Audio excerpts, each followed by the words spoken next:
Good evening, ladies and gentlemen. I'd like to invite all of you out there to the Zoning Board of Appeals meeting for Wednesday, January the 19th, 2022. It is just 6 p.m. and pursuant to Chapter 20 of the Acts of the 2021, this meeting of the Somerville Planning Board will be conducted via remote participation, and a recording of these proceeds can be accessed at any time using the registration link at the top of the agenda. We have tonight, we do have 4 members, so we do have a quorum. And the agenda tonight, we're going to have Catherine Garavaglia. She's filling in as the clerk. So without further ado, Madam Clerk, could you please make a motion for the minutes? Yes, Madam Chair. Am I muted? No. Nope, I can hear you loud and clear. Great. I'd like to make a motion to approve the December 15th, 2021 meeting minutes. May I have a second? Second. All in favor say aye. Ann Fullerton, Aye. Ann Brockelman, Aye. Catherine Garavaglia, Aye. and Susan Fontano, aye. Let the record show that the minutes for November 17th and December 15th, 2021 were approved as presented. I'd like to step back for one moment. I found a little error here on the claim that we make at the beginning. When I was reading it, didn't jar right with me. Pursuant to the Chapter 20 of the Acts of the 2021, this meeting of the Somerville Zoning Board of Appeals, I said Somerville Planning Board the first time. So it's the Somerville Zoning Board of Appeals will be conducted via remote participation. A recording of these proceedings can be accessed at any time using the registration link at the top of this agenda. I apologize for that mistake. So we move down to public hearings. We are continuing on tonight with 21 Eastman Road, P and Z 21-121. It's been continued since December 16th, 2021. Madam Chair, If that's all correct? I'm Yes. sorry. I think we have one other set of minutes to approve. Oh, you only said one. I'm sorry. I lost my mind here. We're Sorry. starting the year off right. I'm so eager. I apologize. Go ahead, please, Madam Clerk. I make a motion to approve the meeting minutes from November 17th, 2021. Second. Seconded by Ann Brockelman. All in favor of the minutes of November 17, 2021, please say aye. Ann Fullerton, Aye. Ann Brockelman, Aye. Catherine Garavaglia, Aye. Susan Fontano, aye. Let the record show that we approve the meetings for November 17, 2021, as well as December 15, 2021, as presented. Thank you. Thank you, Catherine. Ms. Charlotte, are you out there? Madam Chair, this is Charlotte speaking. I am unmuting Adam Dash, who is the attorney for 21 Eastman. Thank Adam, you. if there's anyone else you need us to unmute, just let us know. Yes, can you hear me? Yes, Excellent. Yes, we can loud hear and you. clear. Great. Adam Dash, 48 Grove Street in Somerville, representing the owner applicant in this matter. Yes, Ms. Lisa, if you could unmute, we have a team here. We have Michael Burns and Adam Siegel, who are from the applicant owner group. Peter Quinn and Milton Yu from Peter Quinn Architects. Peter Gammy is the civil engineer. Chris Kirby is a structural engineer.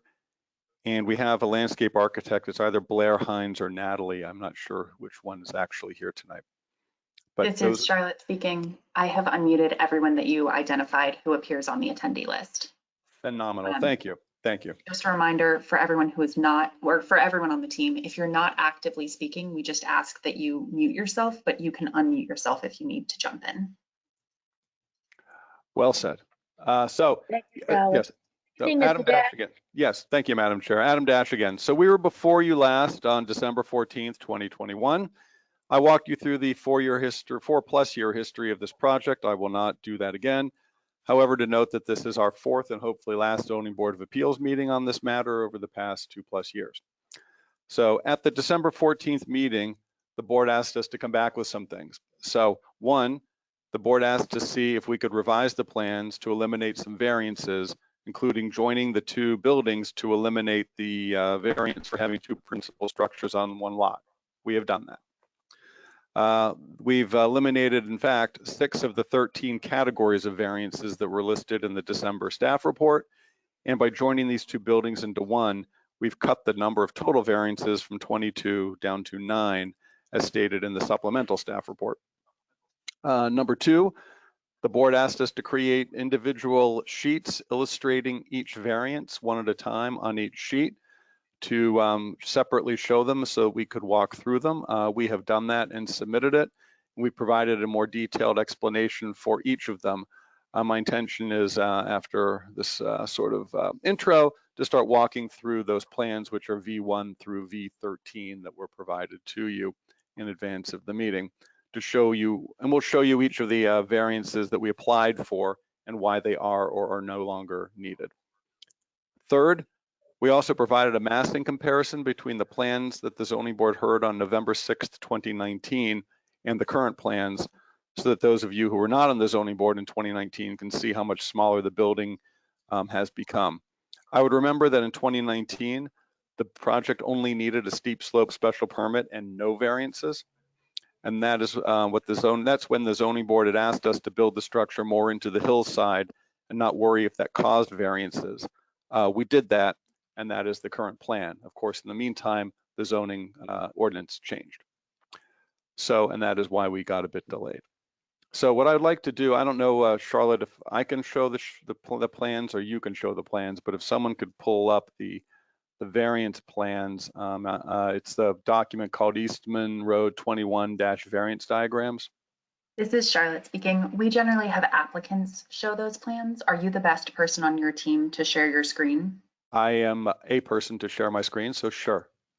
Okay, I will give you that ability. Give me 1 moment. You'll get muted and then you'll come back online. All right. Looks like I have show my screen. Okay, I don't know whether you can see what I'm looking at or not. All right, great. I'm not seeing a nodding yes. Good. All right, so this is, unfortunately, No. Yep. There we go. Okay. All right. So this is the summary of what we've got for the variance situation. What you can see here, these are the 13 variant categories of variances. Some of them are say 1 and some of them say 2. 2 means that there were 2 variances because we had 2 separate buildings, and 1 means there was just 1 variance. So these are the 13 categories. However, the ones that are crossed out are the ones we applied for that we have redesigned away. The rest of them are still existing. Let me see. Problem is that I've got all your shining faces blocking half of my screen. But nevertheless, the V1 is the first one, which is more than 1 principal building on a lot. We no longer need that because, as you can see, the pink area on the plan has been added, which connects the buildings on the 2nd floor at the top. And this is, so since the buildings are connected, we no longer need this variance. So we're going to go through these one at a time. So I guess if you want me to give more explanation or you have questions before we move on to the next one, I'm happy to pause. Since this one went away, there's really not much to talk about. We good to go to the next one? Or is there a comment on this one? Oh. Well, excuse me, Adam. So you're addressing more than 1 principal. So this is V1. Correct. I see it. Beautiful. All right. Unless you lay the board anytime as we go, let's stop Mr. Dash so he can explain the certain thing he's addressing in case you have some questions that are going back and forth. Does that sound okay with you, Mr. Dash? Yes, and the whole team is here if there are specific questions on any one of these as we go through them. Happy to do that. All right, great. Does anybody have any questions on this, that they've connected them there? No. Okay, thank you. Continue. V2, building type. Okay, so this one still requires relief because the proposal, the units are side by side rather than stacked. I'm making hand motions and you can't see me. The buildings are side by side instead of one on top of the other, in order to have a lower top height made possible by stepping the building down the slope. If we'd made a two-story build, a two-family with a first floor unit and a second and third floor unit up at the top of the hill, that would be one thing. But instead, we're building it down the hill, which means we have to lower them when we've got them side by side. As I said, the buildings are now connected, but the building type, now that the zoning has changed, the building type now requires relief. And this is due to the steep slope of the lot and all the other things. I wrote up a little more detail in what we filed, but I'm certainly happy to go forward. But I would note that literal enforcement of the building type would negatively impact the neighborhood by vertically stacking them would create more bulk and height and shading up at the top of the hill where the other houses are, and would not allow applicant to use most of the lot, which is actually quite large but steep.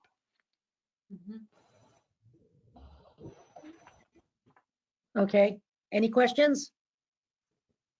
No? Okay, thank you, Adam. Go ahead. V3, driveway in the frontage area. So as you can see here up on the upper right corner where the gray is, how Eastman Road oddly impacts that sort of notched out part of the property. That's the only access point on the property. So the driveway in the front, this no longer requires relief, however, because the revision of this plan here revised it to limit the driveway to 10 feet in width, as you can see there under where the gray area says Eastman Road, where it shows the 10-foot width. So what we have done is done a slight redesign, so we no longer need relief for driveway in the frontage area. And you can show the setbacks and the driveway widths there. We're out of that area now. Okay, V4, parking space and drive aisle also no longer requires relief. This is because if you recall, we had 4 parking spaces for the 2 units, and we have reduced that now to 2 parking spaces for the 2 units. This property is not in a transit zone, so it is required to have 1 parking space per dwelling unit. While we were showing 2 per unit, we're now showing the minimum requirement of 1 per unit, which we do have to have. And so by doing that, we no longer require relief because we had issues with the required back out distances. But as you can see with the clouded areas on that plan, we now have the required amount of space. And those 2 parking spaces are now in the garages. We had 1 in each garage and then 1 each outside, and now those outside spaces are gone. okay, thank you. V5, parking and frontage area. All right, this one does require relief.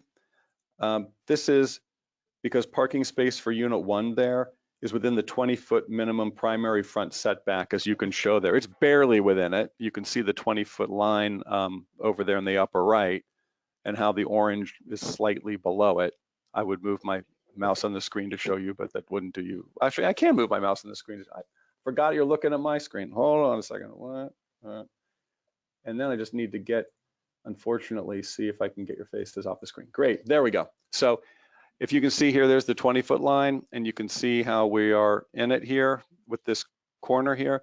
The problem is the way this notch is and the way the building hits, the way the lot hits the street, there's really nowhere else to put the parking. And due to the steep slope of the lot, because while the top part may be flat, it then goes completely downhill over to the left. So we're sort of at a situation where you can't park anywhere else. And we have, as I said, reduced the number of parking spaces from 4 down to 2. And so we have to have 2 parking spaces, and we want to have them on the property so people aren't parking on the public street and further impacting the neighborhood. And that keeping the cars on the site is important for the neighborhood and for the purpose of the zoning ordinance and the Summer Vision strategic plan to avoid negative externalities on the neighborhood. But due to that odd shape of the lot, and you can see how the the weirdness of the lot has this notch cut out of it. That causes a problem. Had this line gone straight across, we wouldn't be sitting in this issue, but this is where we are. So that is fairly straightforward what the situation is, but if there are any questions on that. So the car, one question, I'm looking at this. Adam, Mm-hmm.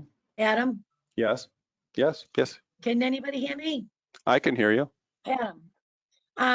So I'm looking, okay, well, I called you 3 times. I thought maybe my thing was off. No, I can hear you. There's the parking, Oops. okay, the parking on the bottom part here, there's one in there for that suite, for that apartment. Now the next one, but they're both underground, yes? They're not underground. They are at grade when you come in off of the street, you pull straight in, and then the property drops to the left, down. So are we looking at these cars when they're parked for the night? Well, no, they'll be in garages. Right. And so you're saying that the area that they're driving over and to get inside is within the frontage area? That's why Correct, that's the variance. Yeah, the property line is this dashed line that goes over, down, over, down, over, jig jag. It's this weird bump. I don't know why the Yeah. property is shaped this way, but the weird shape is what's messing us up. And that's why we need the variance, because had this line gone straight across, it would be a little easier to deal with. Or if this Okay. line had come straight down, you know, it would, but because it jogs in here and it jogs in here, it really pinches us. And we have to have 2 cars and we have to have the required turnaround areas. So if you do that, the only place to put it has this sort of little square here in the frontage, but it's only a frontage because that's where the street hits the property, but the building faces this way. So it's sort of an odd Okay. situation. Madam All Chair, right, thank you. Yes, who's speaking? Ann Brockelman. just some questions. Is the parking setback for the ordinance the same regardless of whether it's enclosed or not? Whether it's in a mass or not? That's an interesting question. I don't think it's got anything to do with whether it's in the garage or not. It's got to do with whether you're parking there. Peter, did you want to weigh in on it? Oh, hi, this is Peter Quinn of Peter Quinn Architects. Yeah, my understanding, good evening, everybody. My understanding is that the parking setback does not matter whether it's parking on grade or in a garage. I know it seems like you'd want to encourage people to put cars in garages, but there's no incentive in that particular part of the bylaws. I've looked at it a couple of different projects that way, and always come up with that, you know. Related question, is that the Sarah same as White on board, Ann, 1 second. Is Sarah White on board here? Yes, Madam Chair, this is Sarah. Are you paying attention to this last question from Ann Brockelman? Oh, absolutely, yes. And I would actually concur with, Can you weigh in on that? yes, yes, I would concur that Mr. Dash and Mr. Quinn are correct, that the code does not distinguish whether or not the parking is in a structure or whether it is open. If it's in the parking frontage, then it's in the parking frontage. So they're correct. And to Thank follow you. up on that, the building setback, I'm just trying to distinguish mass or volume due to parking garage versus volume of building. The setback is also 20, that's the primary front setback.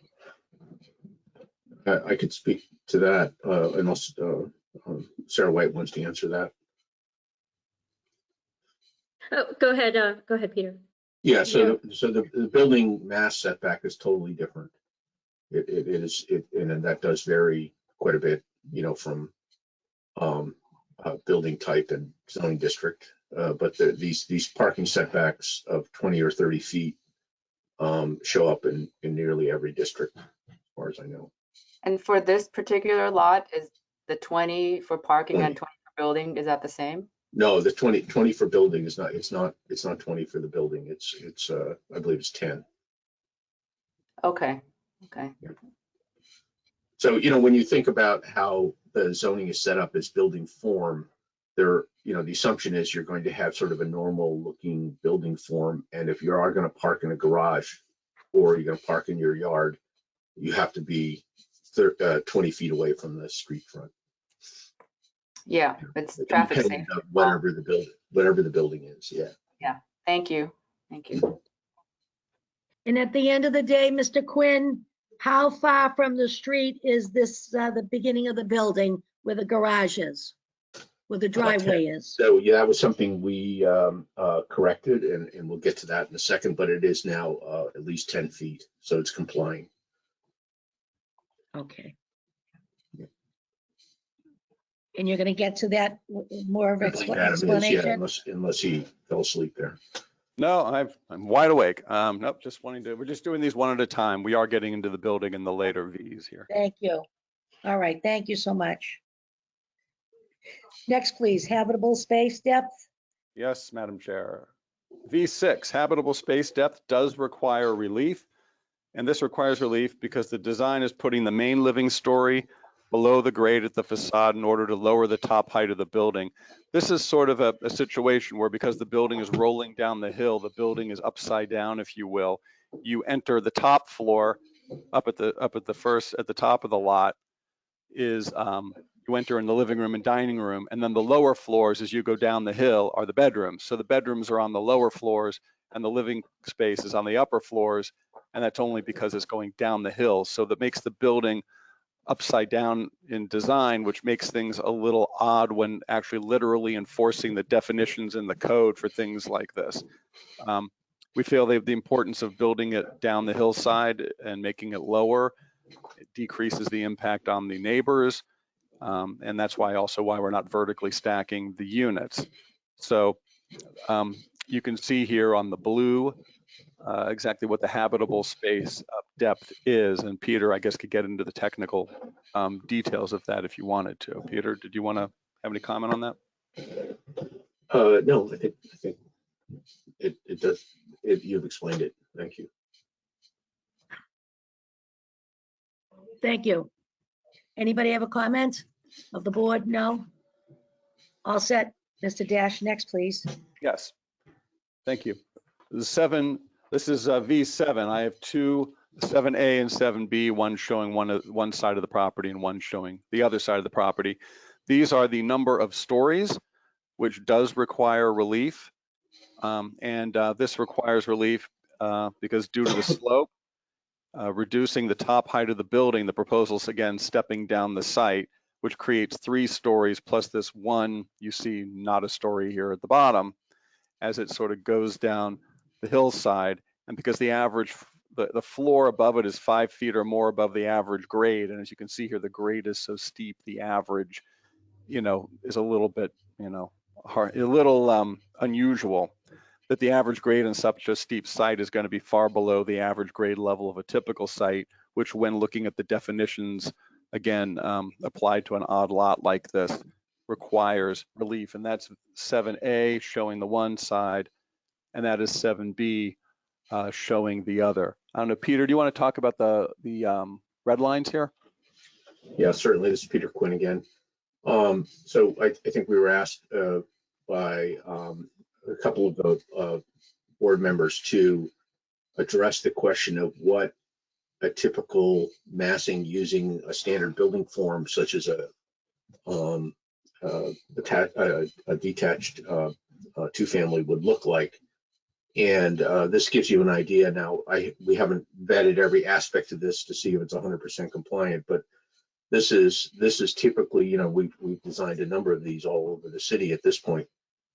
This is a typical arrangement where you have a flat ground floor, at least 2 feet off the grade. That's what the double red line is. And then you have the first floor with a primary floor plate in the front and a secondary floor plate in the rear. And then you can duplicate that on the second floor. And then the third floor is a half story in the front. If you get a basement because you have a walkout, that gives you some bonus space, some bonus light, but that's, in this case, we showed it, the same way built into the hillside. You can see this this then would need something to stand on. So we would also need to build a retaining wall, for which we know we would need a special permit. But that retaining wall gets into the kind of dimension that we had with some of the earlier schemes where we're building these massive walls, and creating a flat platform from which one could build, this standard model duplex. So you can see where the red line is relative to our kind of stepping, how much building mass we took away and were able to put down the hillside, thereby reducing the impact of this building on its neighbors, both against the original design we had done, which we can show you is kind of a very strong mass, as well as trying to comply as much as possible with the building form that is available to us in the NR district. Yeah, the irony of this is, Adam Dash, the irony of this variance is we reduced the height of the building, so now we need a variance for number of stories. Yeah. Mr. Quinn and Mr. Dash, is the lowest level right near the hand noted not a story because it's below the average grade line? Yes, and it actually is built into the hillside so that it just pops out on the walkout area. It might have a couple of small windows on the side, but it's primarily only seen on that end elevation. So there are certainly people all over the city who have basement walkouts, and this is similar.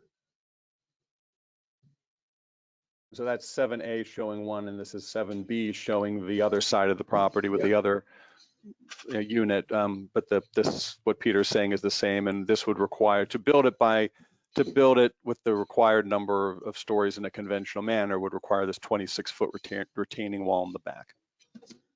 And we feel that what we're showing here being much lower is more in keeping with the intent of the zoning ordinance and the Summer Vision strategic plan, even though it requires a variance when one looks at the definition, simply because it's hard to, the average grade isn't really honestly a fair calculation when you have a lot this steep. So at any rate, that's the number of stories.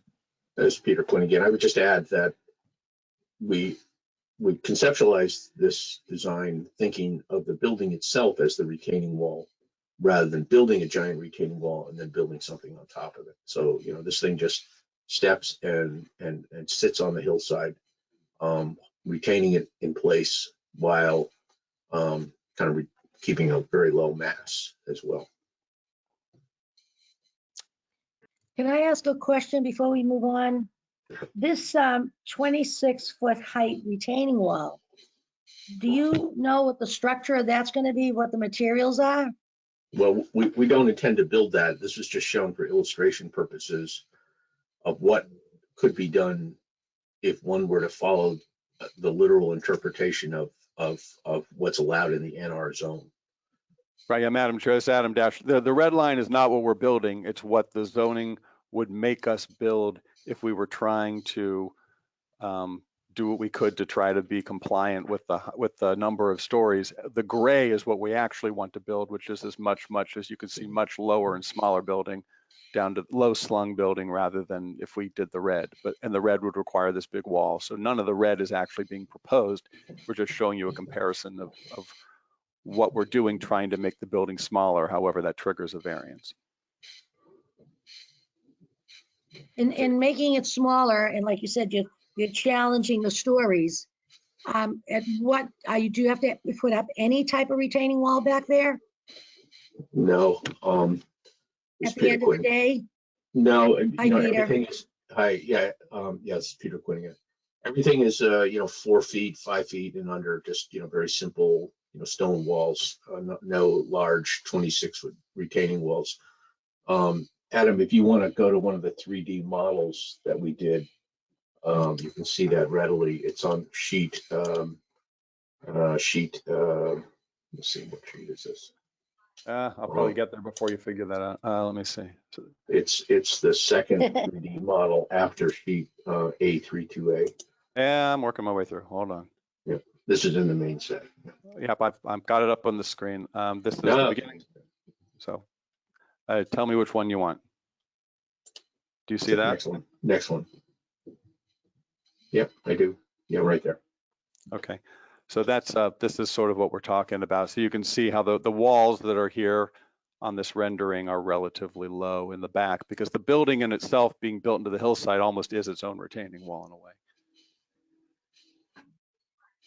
Since we're talking retaining walls, do you have a site plan that would address Mr. Lyons' letter that we could walk through quickly regarding the retaining walls that he's calling out? Yeah, I was going to get to that once we got through all of this, but I'm happy to skip to it now if you want. Do you want to wait? As long as we're going to discuss it tonight. Oh I'm yeah, fine. yeah. No, it's part of the presentation. I just wanted to go through all these variances one at a time before we get to it. All right, thank you, Ian. Punch us up on this, make sure, and I apologize for pulling you off track. I thought that was a little overwhelming, so I'm sorry. Go right ahead, please, Mr. Okay. Dash. All right, so we're back here on the V forms. V8 is the story height. This is related to the last one, and this is a variance because if the story height is measured at the stairwell, the story height from the main level to the upper floor exceeds 12 feet, even though the rest of the building is compliant as to story height. Peter, maybe you want to talk about it because the red line sort of shows it there. Yeah, Peter Quinn again. So we did lower the large mass there that says 12 feet to get the story height at that point compliant.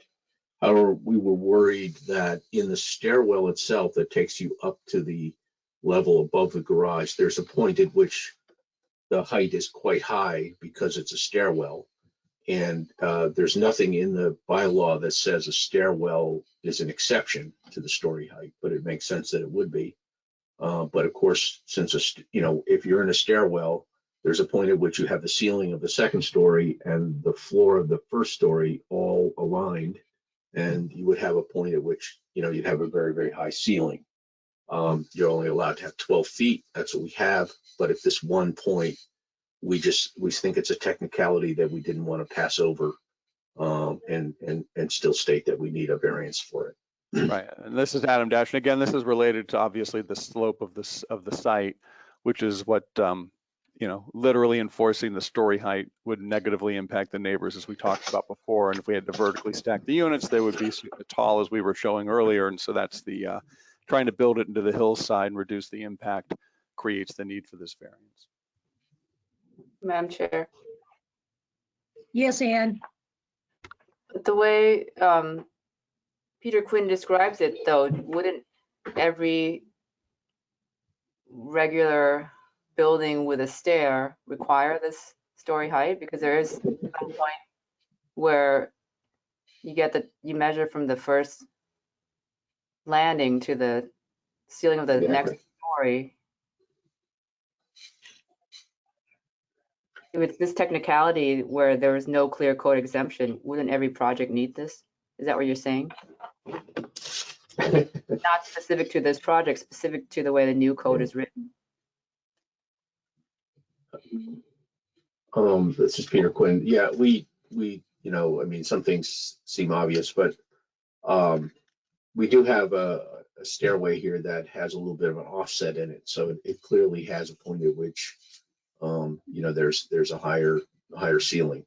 But I'm not trying to take the whole code to task on this issue, but because we're in kind of a tight situation, as far as variances go, we're just proceeding with an abundance of caution on the matter. Yeah, this is Adam Dash. As it says on there, it says the story height possibly requires relief. We're seeking the relief because we'd rather seek it and get it than not seek it and be told we need it. Yeah. Okay, thank you. V9, front setback, and V10 is the side setback. These two we have combined on one plan because it's just easier to show them that way. And they're fairly, I think, straightforward here. As you can see, the front setback, we've gotten rid of these variances, so it's why we combine them, that we no longer require the front setback relief up here because we have removed the corner at the front radius, so you can see where the 10 feet goes sorry, where the 10-foot setback is. We pulled the building back here a little bit to just get out of that setback area and avoid it. And the same thing has happened down here. And these were because of the way the building pinches in at these little points. We just pulled the building back a little bit to get out of those areas. So those two front and side setbacks no longer are required as variances. Any comments? Seeing none, may continue, please, Mr. Thank Dash. you. V11 is building width. Building width is required because the units, again, are being organized in a side-by-side fashion rather than an up and down fashion, which makes the building wider. And obviously now they are connected. So this is necessary, again, to have a lower top height by stepping the building down the slope. I understand some of these arguments are identical because the problem honestly is identical, and it just triggers cascading definitional issues through the code because of the weirdness of this lot and how the definitions are applied. But you know, obviously, the building's lower than the building's wider, right? Peter? Mr. Peter Quinn, if I may. So we did endeavor to make each of the wings of this building compatible with the building width that's allowed. I think there might have been some disagreement with the planning department about that, but there's one point at which we weren't able to reach the 28-foot maximum width because we have a small offset for a stairway. I mean, it's a moot point, but we certainly did try to comply with the maximum width, which is 28 feet. Yeah. So we have essentially two of those, or maybe it's 24 feet. Yeah. This is Adam Dash. This is another ironic situation of creating a building width variance by trying to make the building lower. Yeah, splitting it up. Yep. And it's beyond the 28 feet. What Yeah. is it? Well, I see the whole combining 66.8. Yeah. So Technically, what's the measurement on each one?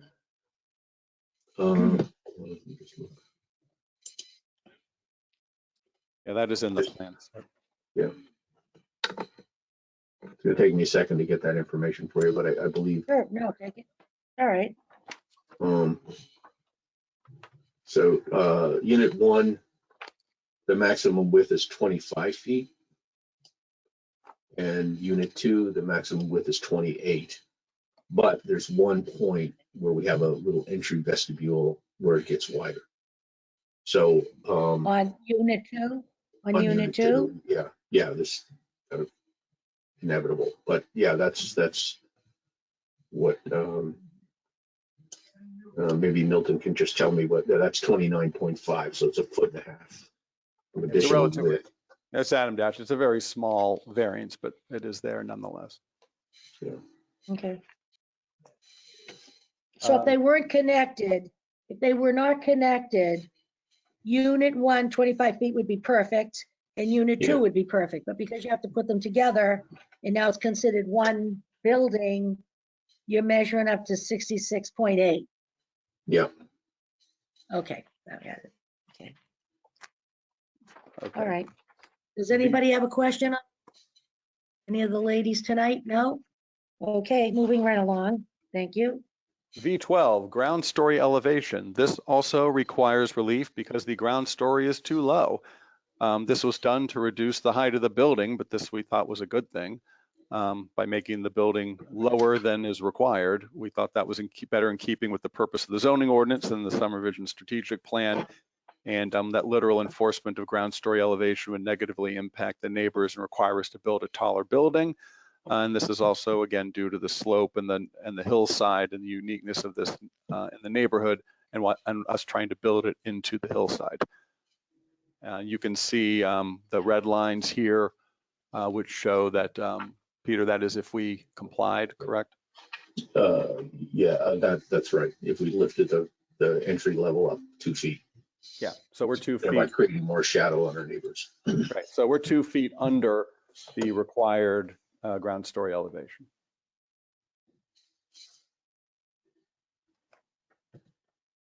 On both. Yeah, Yes. yes, and you show unit 1 at the top of the screen and unit 2 is at the bottom. Yes. I see. Yeah, I even made copies of my stuff. And so I'm trying to read.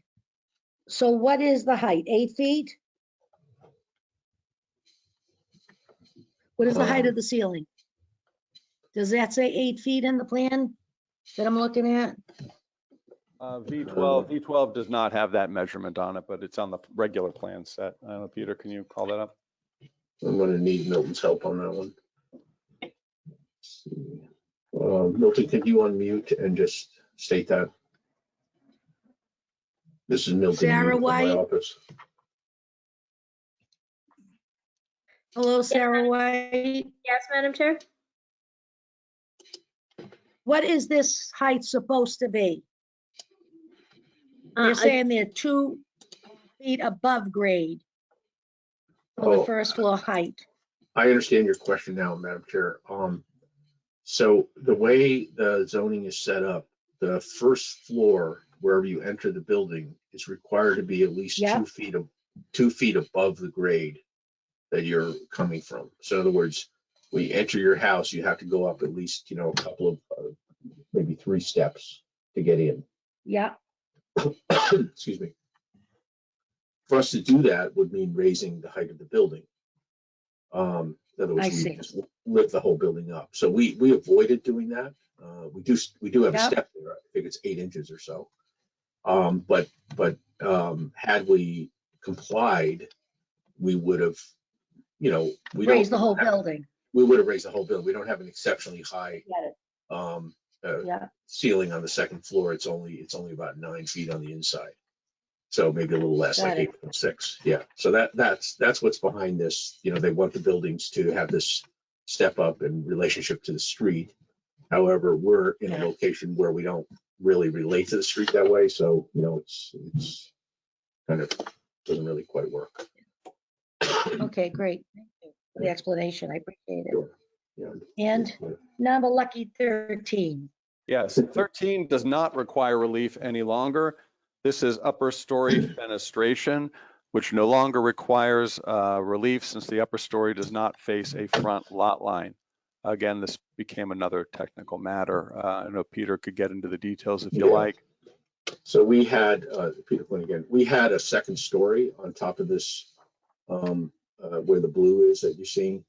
And we pushed that in to make it similar to the other wing of the building. So in fact, I think Ms. Brockelman pointed this out, that we had kind of an odd massing on unit 1 that came all the way out to the end of the garage, whereas on unit 2, we did not have that. So we just simply eliminated that and made them both similar, both wings similar. So we no It's- longer And require that. Brockelman? Yeah. Is that what you were looking at? Ann Brockelman? Yes, that sounds right, yes. Okay, all right, good. Before we, okay, so that's that.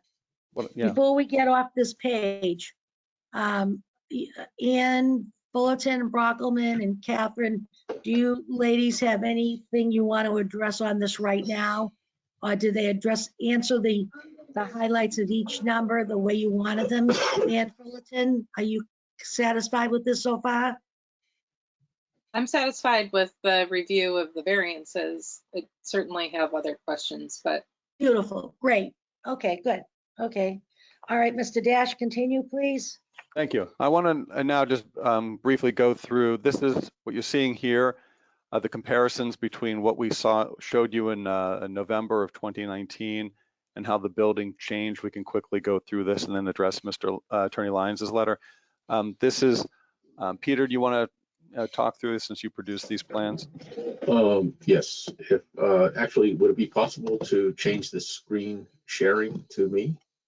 That would be a Whoever the Charlotte, wizard. but I can stop Charlotte. sharing, and This- then This is Charlotte speaking. Yes, Peter, I will make you the presenter. you. Give me one moment. You'll go on mute for a second, and then you should be able to share your screen.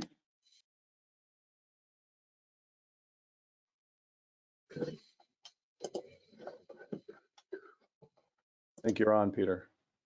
Yeah, everybody see that image of sheet A 1.1? I see it. Yes, I'm fine. Everybody Okay. fine? Yep. So there's a light tan polygon. That is the 2019 footprint. of the building that we originally designed as a by right 2-family, which then got caught up in the new site slope special permit requirement. And we didn't get through that, and then that became, got caught up in the new zoning. So, but this is what we had originally proposed. It was the brown outline here, and underneath that you can see our current building. So the original building came closer to the right-hand property line by quite a bit. It had garage doors facing the street. It had these big wings, which in the next drawing you'll see how they kind of projected out toward the neighbors. The mass of this building facing our neighbor to the north, you can see, how much larger a silhouette this building presented. That's the tan. And everything we've done has reduced that mass down to a much, much smaller profile. We have pushed some of this downhill, as you can see, on the right-hand side.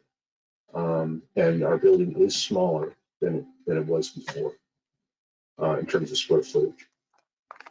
Another view from the other side gives you the same sense of how much we've managed to take out of this from the 2019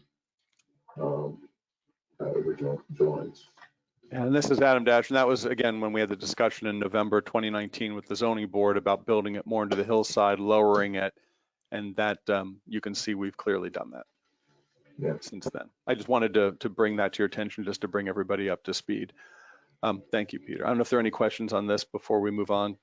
Yeah, I do have one. Ann Brockelman.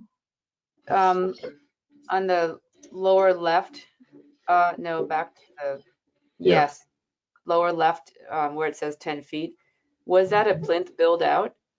That was, Wall? yeah, that was approximately, I think we had estimated somewhere between a 15 and 20 foot high retaining wall, depending on where you were on the site, that Okay. created a flat plinth. Got it. Thank you. Yeah. Thank you, Ann. Thank you. Anyone else have any questions on this portion? Okay, there you go. Thank you. Keep going. Adam Dash, yes. Now I'd like to address, I guess, there were concerns that were raised by the butters attorney, Lyons, regarding the project's impact on existing retaining walls and runoff. And we have Chris Kirby and Peter Gammy here. I would like to see if Chris, I know he took a look at this since David Lyons' letter came out, and I think he can address the concern. Chris, you have to unmute yourself. Thank you, Adam. Can everyone hear me? Yes, Mr. Chris, could you spell your last name for me, please? Sure. Thank you, Madam Chairman. It's Kirby, K-I-R-B-Y. Beautiful. Thank you so much. Okay, so the abutters at 19 Eastman sent over a letter addressing the concern that we are going to jeopardize their retaining wall that sits on the north side of the property, basically on the property line. It retains there. If you look on the picture right now, that's on the screen, it's basically the wall to the left, almost where the hand is on the cursor. You'll see a gray wall right there. That's the one they're worried about. Yeah, right, exactly right there. So that's an existing concrete retaining wall that is to remain. So they're concerned that when we're digging the foundation and footings for the new structure on Unit A, that we're going to undermine and jeopardize that wall. We basically I did an analysis of the cross section of that wall, as well, of that wall, to see where our new foundation and footing would be compared to that wall. And our new wall is 8 to 8.2 feet away from the face of that wall. And based on the elevations from the plans that the attorneys provided, or the existing plans of that retaining wall, from the toe of the existing retaining wall, which is at elevation 84, our foundation at that point on Unit A is at elevation 78, which is 8 feet down. So basically, we're staying at a 1-to-1 away from the bottom of their wall, which is the influence line. So we're staying out of the influence of their retaining wall. I did a check of their retaining wall with no passive resistance on the toe of the retaining wall. Basically, the soil that's in front of the retaining wall helps it from sliding. So I just want to say, now that we lose all that sliding resistance during excavation, this is all just during excavation. So if you lose it during excavation, I want to make sure that it wasn't going to slide on us. And the factor of safety is greater than 1.5 for a sliding resistance, even with no passive soil on the front of the wall. So I'm comfortable with that.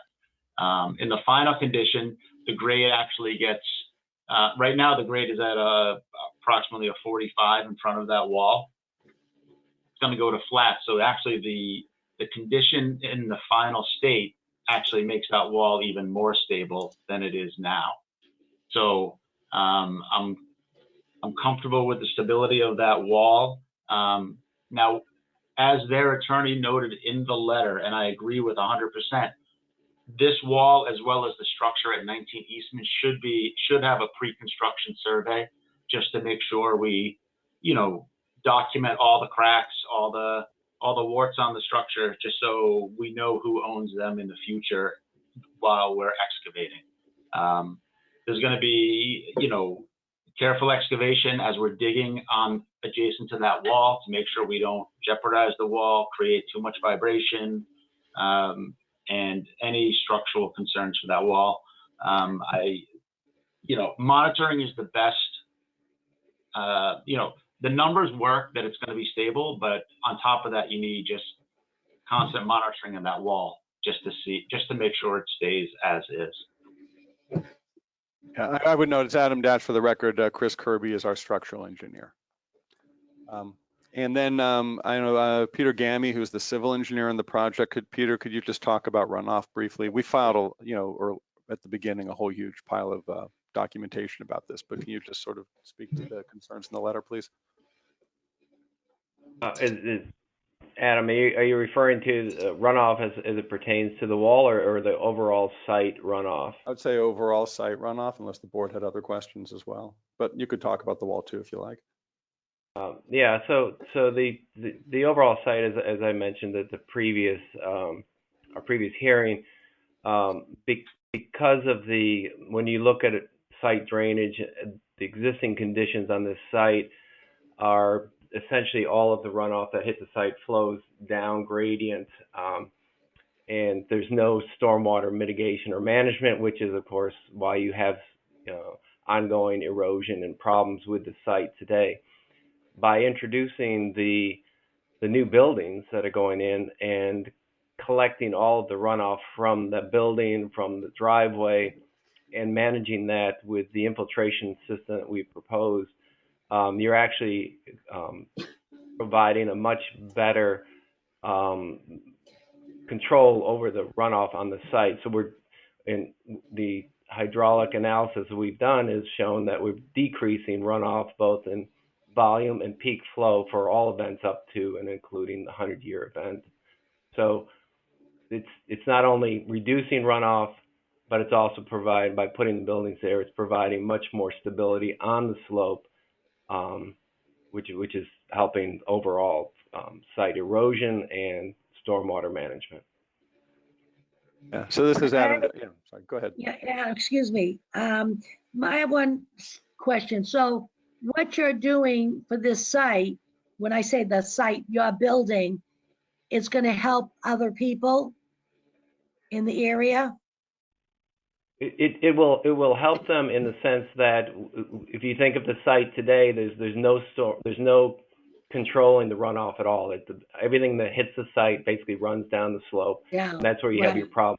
But by introducing collecting all of the roof runoff and taking that out of the equation and managing that in the infiltration system, we are dramatically improving down gradient characteristics for the hydraulic watershed. So yes, we are improving conditions.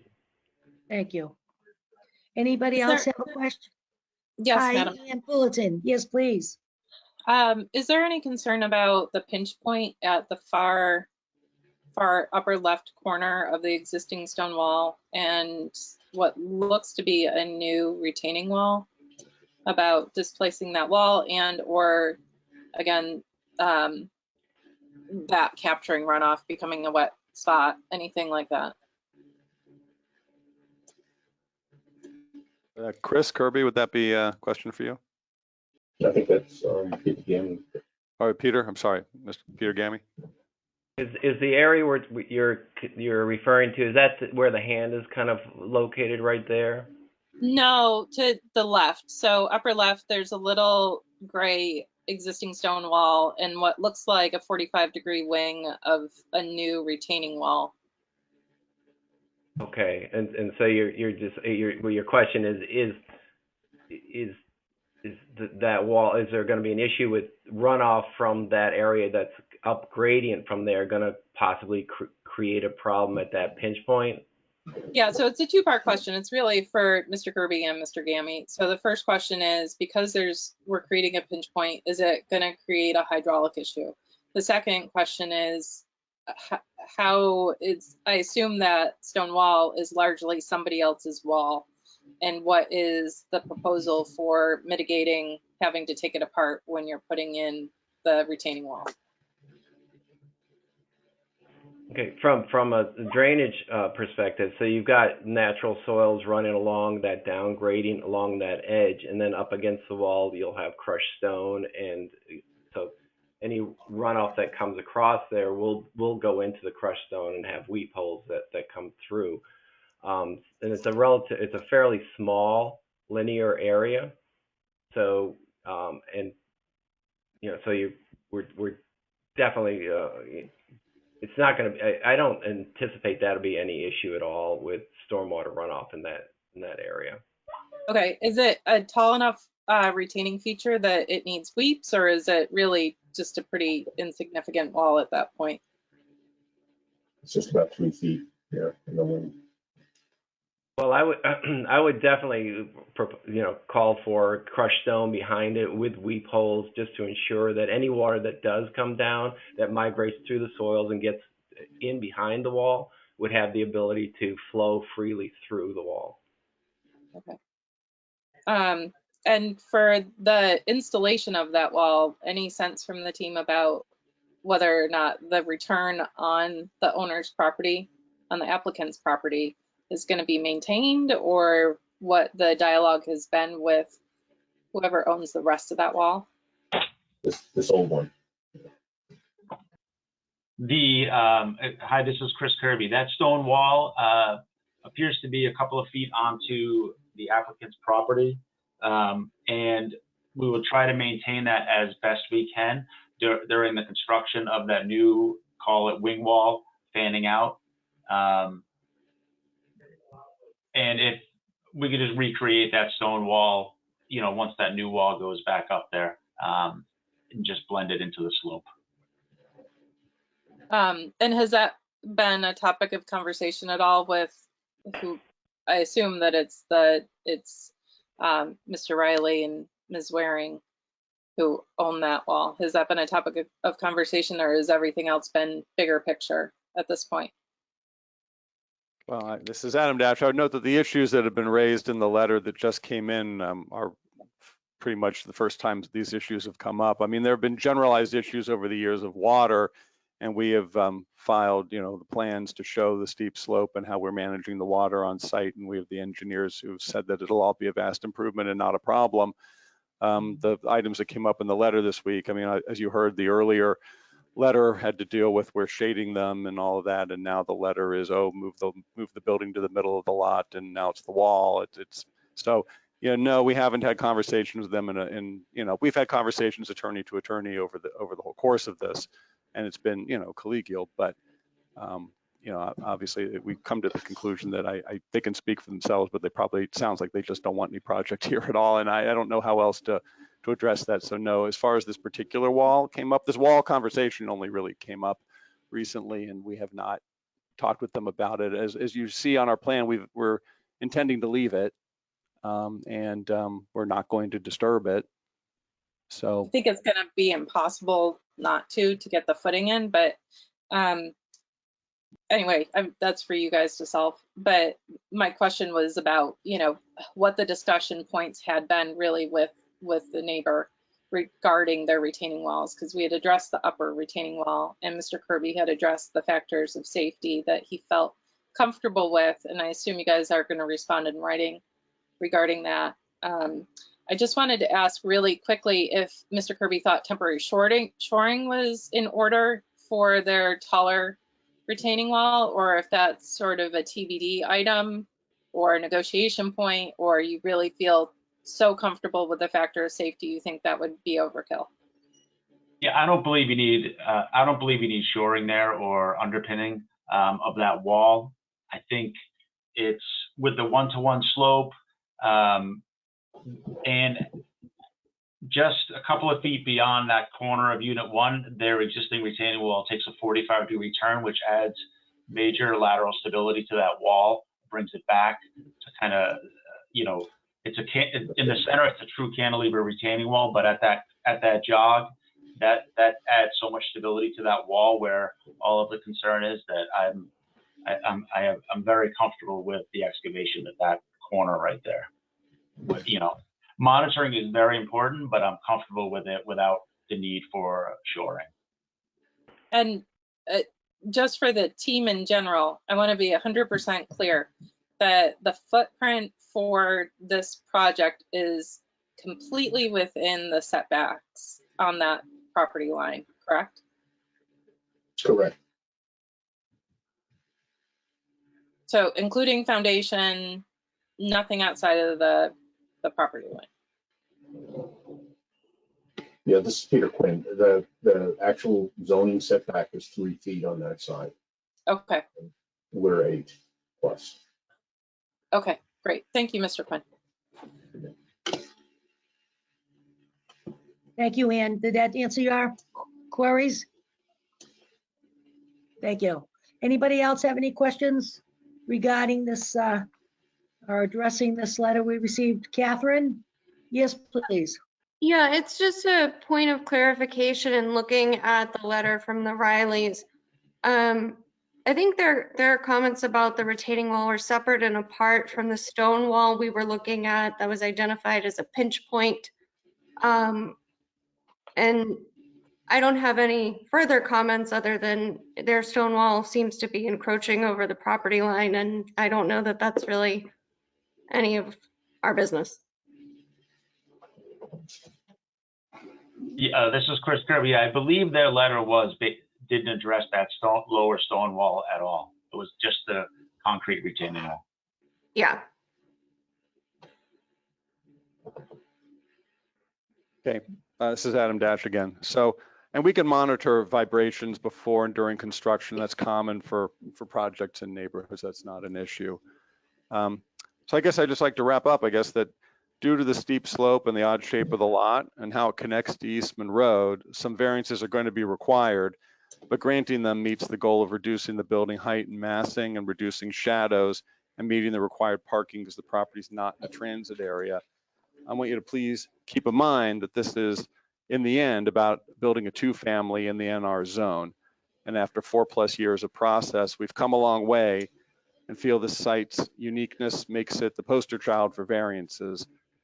We reduced the variances from 22 down to 9, and some of the variances are really the same thing as we've discussed.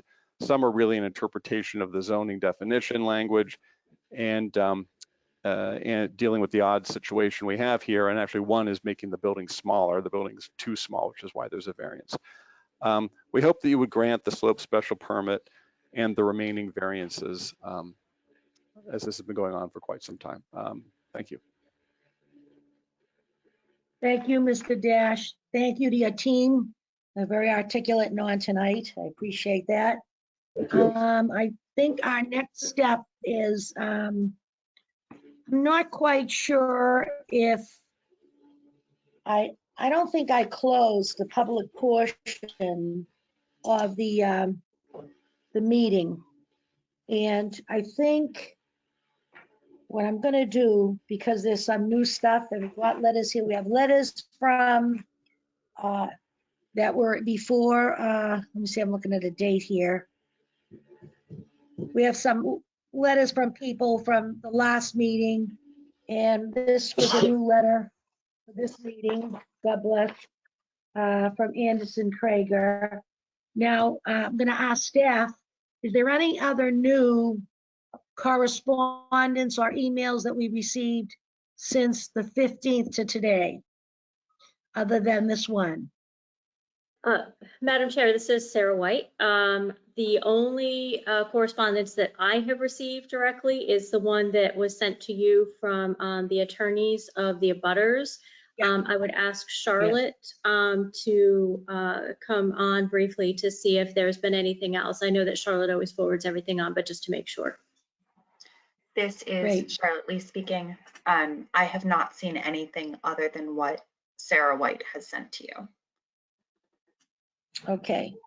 And just for the public and everybody listening, that was the one we received from the Anderson Krager regarding, the property at 21 Eastman, and it was from David Lyons. So we did get that, and thank you so much for that. I do want to ask if there's public there tonight that have not, and I reiterate that, and I've got my list here, have not spoken in the past. I'd like to give you the courtesy, because we're all ears, and if you have some legitimate concerns, we want to hear them. You guys are our eyes and ears as well as our own. So I would like, if it's okay with staff, Charlotte, can we do that tonight for a little while, just for a couple of minutes? See if there's anybody new that wants to speak. This is Charlotte speaking. Yes, there was new information submitted tonight, so I think it is appropriate and proper for the board to open public comment again. I can do that. So Okay. for thank any you. members of the public who have not come to a ZBA meeting before, the way that you indicate that you wish to speak is by raising your hand. There's a little button that looks like a hand, and then staff will go through alphabetically and as we see hands raised to allow one person to speak at a time. We are going to start with David Lyons. David, you are unmuted. Are you putting the timer on, Charlotte? Madam Chair, if you give me one moment, I can Sure, do no that. rush. And again, everybody out there, please, it's the honor system. Now, who wants to speak? You're saying the first one, Peter or David? David. David, and you've spoken before and you are the attorney? Yeah, can you hear me, Madam Chair? Yes, I can. Now, you going to offer us something different that we haven't already heard? Because you've Yeah, I'd spoken like to- before and we have your letter. I would like to talk a bit more about the letter and just go through some of the issues while I have you. I apologize. Okay, go ahead. The December meeting, I had some AV issues, so I wasn't technically able to speak at that meeting. So this is my first time speaking in this hearing. But the discussion was helpful. Appreciate that the applicant brought their civil and structural engineers to this meeting so soon after we submitted the letter. But the discussion didn't cover all of the elements that I mentioned in the letter. So there are two other sections of the wall that I'd like to hear from the applicant on, if it suits the board. So section B that I referred to in the letter is the portion of the retaining wall on their property on 21 Eastman that's going to be removed and replaced with the building. I'm sure that the building itself will provide some lateral support, but if they could speak to how they're going to ensure that that wall isn't compromised during the construction process, that would be helpful. And then the second element, there's discussion of a lower brick wall, but there's another portion of the upper retaining wall where that 45-degree angle that was referred to. That is an older section of the retaining wall. I'm not as confident as the structural engineer is, Mr. Kirby, that it would provide so much support to the primary section of wall. And then directly below that section of wall, there's a very large tree. It must be a 50, 75-foot tree.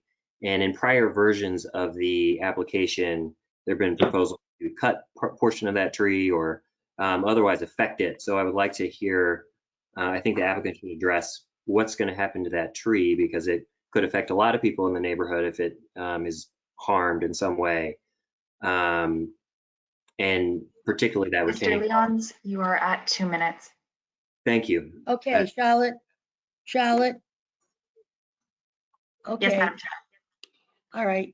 Let him just finish up his train of thought, and I'm going to have the Chris Kirby address this. Of Yeah, course, Mr. Madam Lyons, Chair. can you finish up quickly, please? Yeah, thank you, Madam Chair. I was nearly finished. Just need to address how that tree is going to be treated during the construction process. If portions of it are going to be cut off, because it does overhang their property, because it could harm both their proposed new building and our retaining wall in our building. Thank you very much for your consideration of my comments, both written and oral. Thank you all. Thank you. I guess, Sarah, you're on this, but should we have Chris Kirby address this? He's the structural engineer. And Oh, yes, also Madam on Chair. the tree. Yes, this should definitely be addressed by the engineer. Thank you, Madam Okay. Chair. This is Chris Kirby. With regard to the first issue regarding that existing retaining wall that cuts across the site where the building is going to cut through it, on their plan, they call it retaining wall section B, I guess you'd call it. Can we see that on the board at all here? Can you guys pull that up for us? This is Charlotte speaking. Peter, I'm going to make you the presenter again.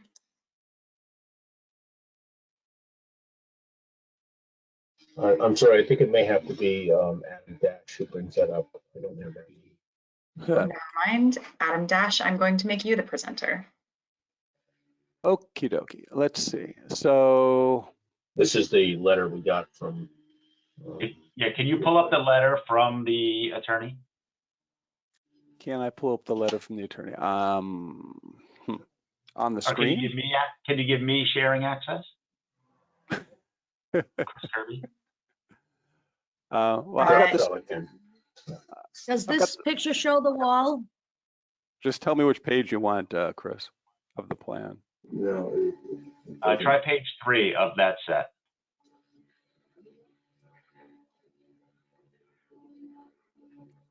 That? C1? Yeah, that works. If you zoom in on that, please. Okay. So you will see if you look at unit 1, there's an existing concrete wall right to the right of your cursor. It says concrete wall. Nope. Go to the right. There you go. Right to the left. You see concrete retaining wall right there. Concrete wall right there. Yep. Yeah. So that wall kind of cuts right through the site to hold up the existing house that's there, which creates that big slope that we're taking care of. So basically what we're going to do is we're going to saw cut the retaining wall on the north side of unit 1 as well as on the south side of unit 2. And we're going to drill and epoxy in some rebar and tie that into the new concrete retaining wall of unit 1 and unit 2 to provide stability for that wall. So that wall will be stabilized by the new foundations that is there. Now, the second issue is the other issues that the attorney were talking about were the angled wall that's at 45 degrees. So if you go up to that existing concrete retaining wall on the north side, all the way up to the property line, yep, where that wall jogs at a 45-degree angle. So the excavation for the lower basements on the page left of unit 1, the wall is getting away from the excavation. So technically the one-to-one slope is growing. So as soon as you start stepping away, the wall gets better. So I'm not concerned about you know, that 45-degree portion of the wall, because I'm comfortable with the portion of the wall that is parallel to the property line that's only 8 feet off. So if the wall is starting to get away from the property line, it's only getting safer as we go. The tree that the attorney is talking about is approximately where you see the box that says biodegradable mat, right to the left of the cursor. See where the word mat is, that corner right there? If you go right at the property line, there's a tree right where the cursor is now. Right where the little hand is, that's where the tree is that we're talking about. So that tree is, you know, on the downside of the existing retaining wall. So I'm not worried about that wall affecting their retaining wall. And as we do not plan on cutting that tree down, we plan on maintaining that tree, and we will use air spades around the root system on our property line to minimize damage and prevent damage to the root system and keep that ball stable during the excavation. So we do not plan on cutting that tree down. Great. Thank you. You know, this, the ZBA presentation, November 6, 2019, it has all the different pictures that you folks sent us. Where is that tree when you look at these?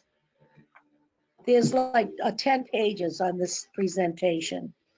It was in with the setup. It shows 19 Eastman on the cover sheet. And I'm wondering, when we're talking about this stuff, okay, never mind, I got it. So is there, okay, so Mr. Lyon, you're all set for now. Is there anybody else, please, that would like to come up and speak? Madam Chair, Charlotte, I Emily appreciate it. Leadholm has her hand raised. Emily, you Who are is it? Emily Leadholm. Emily, if you could also state your address for the record. Thank you. I'm at 30 Eastman Road, which is right at by Unit 2, sort of at the top of the hill. And so my question, so first of all, I'd just like to say, I'm really happy with for Unit 2, how you pushed back that top level. So that makes me very happy. And my second question is, with the reduction to 2 parking spots, does it mean that actually the future owners couldn't park their car in that sort of driveway area? Or, like, you're saying it's not a parking spot, but who's to say it wouldn't be used that way is my question. Adam? I can answer that. This is when, Oh, sorry. Go ahead, Peter. I think when you look at how you have to get. For the record, please, who's speaking? For the record, who's speaking? Peter Quinn, I thought I said that. I apologize. Thank you, Peter. Sorry. Yeah. Go no ahead. problem. Yeah, so in order to get into the garages, as it's laid out now with the driveway coming in as it does, you really need that whole area available to make. It's basically a 3-point turn. So if you have another car in there, Right. you're gonna hear from your neighbor. So yeah, no, I think the way we've laid it out now, it accommodates 2 cars. If somebody, you know, at the far unit puts a car in there, it's gonna be a no way. There's just no way out of it. So it's actually been reduced. That space is now smaller than it was when it accommodated. Okay. Yeah, I mean, you know, somebody could park there temporarily or whatever, but it's not a parking spot, you know. Well, Thank you. I mean, people do all kinds of things to park their cars. So I hear you, but I could see that a car could be there nonetheless. And excuse me, is it Emily? Yes. Emily, and how does that affect you? Why do you ask the question? Well, I mean, it's just like looking at a parking lot. It's, you know, it's like 4 cars and it's just aesthetically. Okay, yeah, I get it. Difference, Yeah, basically. I get it. I'm next door to it too in my house. I get you. Okay. It's very unpleasant. I understand. Thank you. You're welcome. Okay, good luck. The next one, please. Madam Chair, next up is Peter Warden. Peter, you are unmuted. Hello. Hi, sorry. I actually didn't raise my hand. This is Cynthia. I'm at 14 Cedar Ave. But I just typed some questions in the chat. I think this is probably why I got asked to talk. So I think my main question was just that I appreciate the presentation and the added information about the variances. It's definitely helpful, and like I think there are improvements with the plan versus the previous plans. My main piece of information that I was like looking for today that I thought would be shared because I thought it was requested was in comparison, like square footage of abutters in relation to the 2 units and what the difference is. In particular, like when I look at the unit that's going to be closest to our property, it's going to be, I think, 2,700 square feet, and our house is like 1,300 square feet maximum. And when you look up a hill, it already feels larger. So that's why I was curious to have that information, because I didn't hear it presented. So that was all. You want to know how far it is from your property? No, I mean, I think it's within the rear setback of 20 feet. It's more just looking at the size of the building compared to the neighborhood, especially compared to the direct abutters, because it's 2 units, so it's not just one. So right, so there have been like lots of modifications to make it a smaller size and like height and down the hill, and we certainly appreciate that, but I think just still looking at the scope of the project compared to the neighborhood is what the square footage of like abutters properties in my mind would help with. But that is, I don't know if it would actually help you all, but that was just what I was hoping to hear from. So. And what was your name again, please? Cynthia Singer-Reardon. And you're at where? 14 Cedar Ave. Oh, okay. You spoke at the last meeting as well. I have the list here. Yeah. All right, thank you, Cynthia. Can we address that comment anyway? Anybody? This is Adam Dash again. We did discuss this, I believe, last time, where my client had a whole list of properties and how this property was measured out with the others. Adam Yeah. Siegel, you address that because I know you'd done that analysis last time. I think we went through this before. Yes, I don't have it pulled up on my screen. I'm gonna have to find it, and if you want to come back to me, I can have it in a little bit. Yeah, but I know we did go Okay, through Adam, that thank last you. time. Yeah. Yeah, I'd appreciate that, Adam. We want to get through everything tonight if we can. You know what I'm saying? So these folks have come out, and I understand you've made a lot of modifications, and I want them to understand that you've done that. So if things aren't quite clear, I want you guys to have the opportunity to voice that, as well as for us to hear it, so we can make an educated and an informed decision, be it tonight or another night. Who's up next on the agenda? Like to speak? Madam Chair, those are all of the people who have indicated that they wish to speak, and I'm not seeing anyone else. Oh, Nancy Waring may wish to speak. Nancy, you are unmuted. Again, Nancy Warren, you spoke the last time. Do you have something new to add to it? Yes, I do, please, Madam Chair, if I may. I wanted to clarify. What, 1986, you said? Excuse me? You've been there since 1986? That's right, Madam Chair. And what else you want to tell us tonight? I wanted to clarify who we are. I think there's a mistake. We are Nancy Waring and Mary Riley. We are not the Rileys. So I just wanted to correctly identify us and also say that we, in fact, are very eager to have something built there. And we hope that the board will take into account the letter, the report from our structural engineer who oversaw the building of the wall in 1996 and whose report is much more detailed than we've had time to discuss here. And Okay.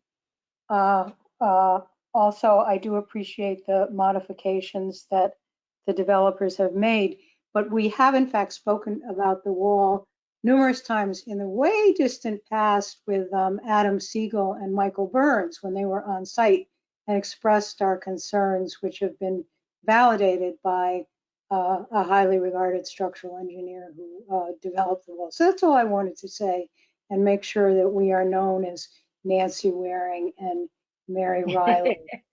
And thank you, I have Madam. that.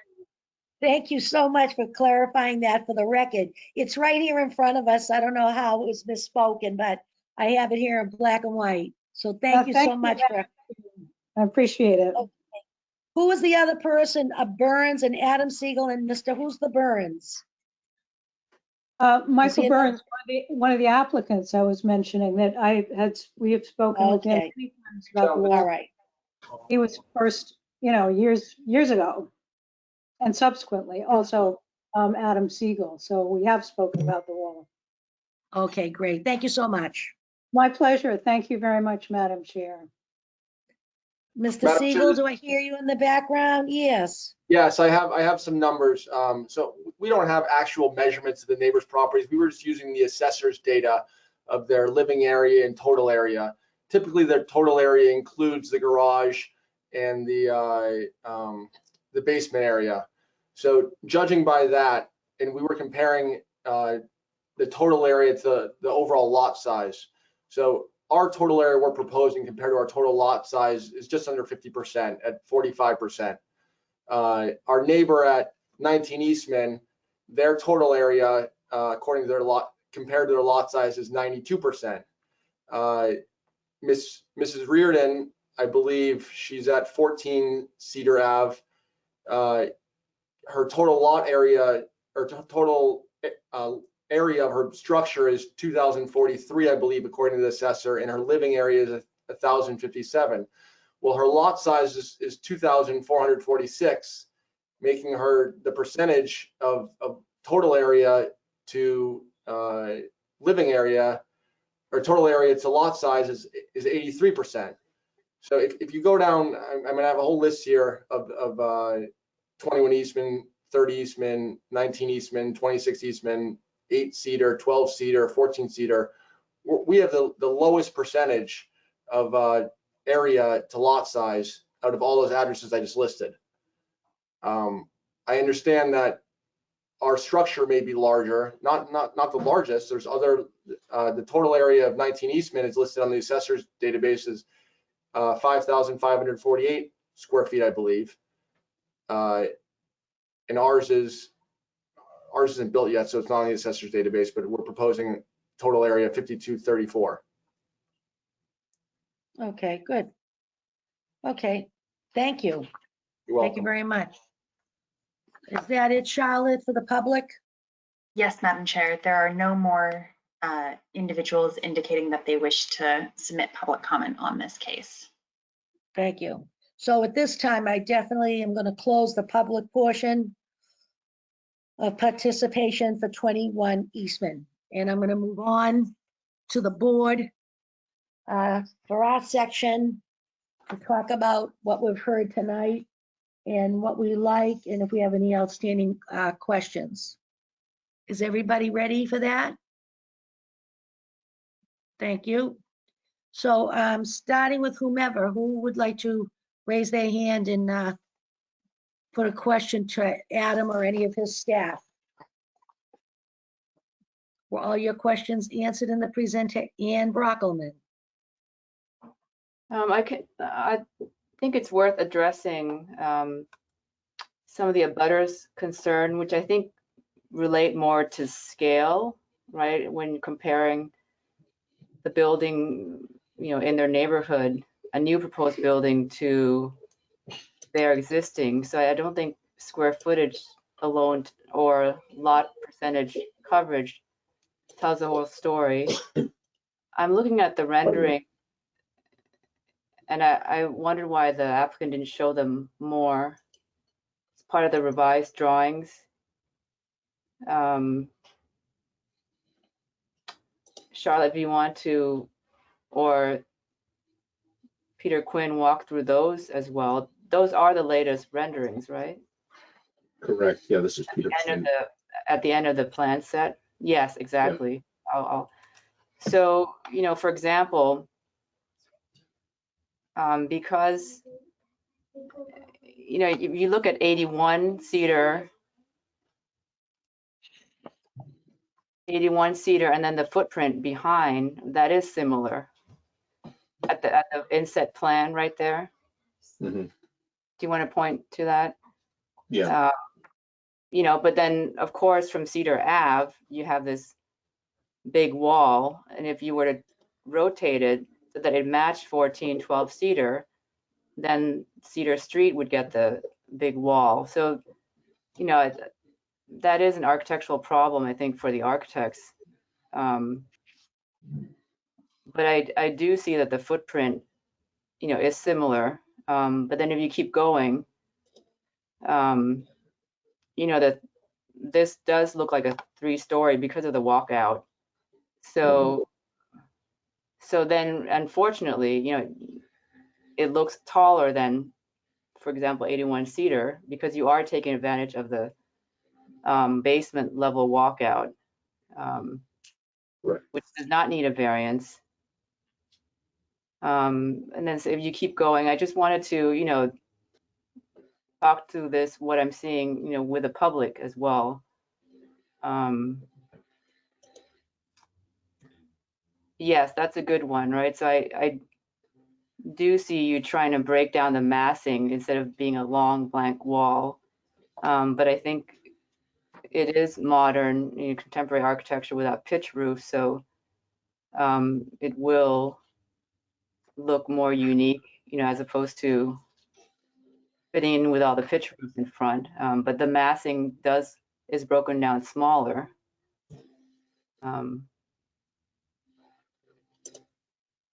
I just want to, yeah. So these, I think this, because it's going uphill, it looks tall. I mean, it looks like 4 stories from here. But that is stepped back, and that's, ironically, that's the very low frontage, which you asked for a variance to not make it higher. So I just want to say I appreciate the uniqueness of the site and making a complicated architectural problem, because what you do on one side has the opposite impact or effect with the opposite elevation.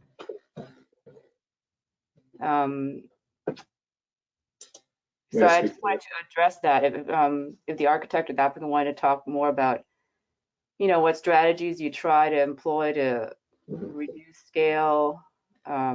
Again, I agree with stepping down, you know, as opposed to this huge plinth from before. Madam Chair, may I address some of these points that? Yes, please do. Yeah, this is Peter Quinn. Peter Quinn, yeah. So, you know, thanks for pointing these things out. We did all of them intentionally, including using smaller building masses and then, you know, stepping them. Of course, that then creates the illusion of it being a very, very long building, but you know, you have to imagine that it's actually built into the hillside. So, for instance, in an image like this, you know, these areas in the back here are essentially crawl space. They're not additional building. All the building is kind of out at the front, out at the windows.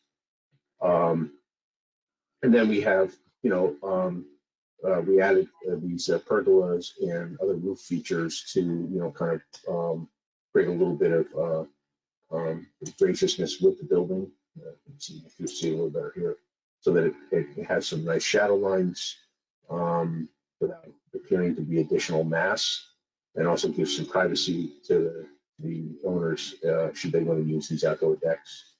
But you know, when you look at the houses to the left down Eastman, Many of them do have these retaining walls, and you could almost imagine them having built them differently to have walkout basements should they have wanted to do that. But if we were to not have walkout basements, we would have a big retaining wall here, which is exactly what we want to avoid. So you have to make these kinds of trade-offs in order to make this work. We did break the mass of the building up laterally as well by having this walkway, this set of stairs that comes down through to improve the drainage and to open up light and air to the 2 units. So there's a lot of things at work here. To try to make it fit into the hillside at the minimum impact to the neighbors. When you look at this from down below, you don't really see full mass across from you. You see a mass that has a comparable width to some of these smaller houses on Cedar Street, and it's not until you're back 60 plus feet that you really see what we now have as a connector at the very top of the hill. So that's quite a ways away. It's actually from the back of these houses, it's well over 100 feet, I believe. May I ask another question? Sure. Are those trees specific to the site or? Yeah, so we had a recording of all the trees from the landscape architect. These are the trees. Peter, for some Yeah, reason, you're getting muffled a little bit. Oh, I'm sorry. That's okay. Yeah, so those trees are actual trees that are being retained on the site or supplemented. So it's not a fiction. There may be some slight variations on it, but as far as we've recorded, these are the trees that are there or will be added.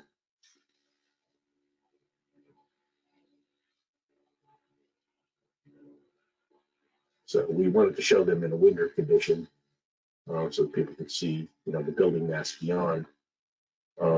Many of these, have a lot more density to their branches than what we show. So, an image like this is probably a little more accurate. Some of them are actually evergreens. So, it's not quite as visually present as, an image like this shows. It's more like that.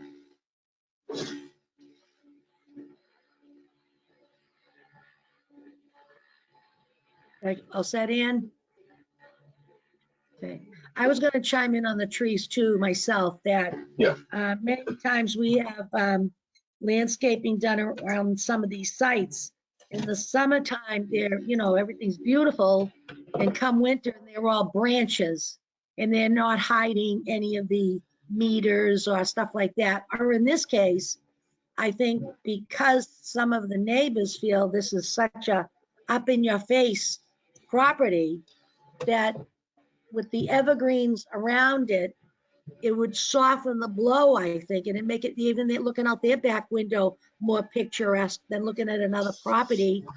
They're looking at some foliage and stuff like that. So if I understand, Peter, what you said is there are some trees that are actually there and you might be adding some to them. What I'd like to suggest, if possible, which is a purview, I understand that, but if you can add a little more evergreens in there, I think it would be nice for the neighbors. Yeah, as Peter put, yes, understood. I just show you the landscape plan that we actually did have revised for the new connector between the two buildings. But this has been on the landscape plans all along. If you see on the screen, the paler green trees, including the one that we were talking about earlier that is off property, all of those are existing trees that are retained. And then the darker trees are new trees that are supplementing and filling in between them, so that we create, a nice screening between our neighbors. Oh, good. Yeah, and some of them are evergreen, as you say, to create a nice texture and more Douglas fir, and there's more Douglas fir up here on the side of the hill. Yeah. Yeah. I think it's been sort of thought through by the landscape architect, and certainly would be open to supplementing. Yeah. All right, thank you. Anna, you all set with your questions? You have anything else, Ian Brockelman, that you'd like to ask at this time, or you want to wait? Yeah, nothing for Oh, the you applicant. think- Thank you. Okay. Ann Fullerton or Catherine, some questions, please? You're okay, both of you? No questions. I appreciate the walkthrough of the variance that the applicant prepared and the entire team being here to address the neighbors' concerns. Great. Okay. I'm just, I'm digesting a lot of this stuff. I don't know if, let me see something here. I want to check with the board on some of these things. So what I was going to find out is, what about the staff report? Now, like somebody just said, they have nothing more of the applicant. What about the staff report? Now, we had the December 15th, and we have the new one for tonight. Yes, Ann Brockelman's hands is up. Yes, I think the staff report, can you hear me? Yes. Okay. Breaking up a little bit. Go ahead, try again. I would like to see the entire staff report updated to this set of plans and drawings. And frankly, I'm a little disappointed that it's not more nuanced, and maybe it's because it's not updated. I don't think the supplement is enough to say, well, it's 22 to 9, but that's still a lot, and this can be redesigned, because as we've seen in the walkthrough step by step with the variance, a lot of those I do prefer the variance, but yet in the staff report it says it should be designed to not require variance. So I was marking, for myself going down the line, no variance required, variance in order to improve design and impact on neighborhood. So I think there's different categories. And in the staff report, I just see a lot of redesign to not require variance. And I know that's the previous set, which is a much larger building. And maybe, the explanation and the graphics really does help. So I think for me, as a technicality, I would like that redone to this design. Sure. But I think, just to be frank, I understand that the neighbors still think that it's just too big, right, in general, or maybe, everyone expressed appreciation for the scale down and a lot of the architectural strategies. But I am wondering myself, is this it, or is it still too big? And without a variance, it seemed like it would just be a one-family cottage. What is possible, right? That was our question from the very, very beginning. Is the variance really the minimal variance needed to make a project or a viable project, financially as well as an investment? So, just to be honest, I'm grappling with that a little bit. So maybe I am buying time, but I do think the staff report does not reflect the current design application in any case.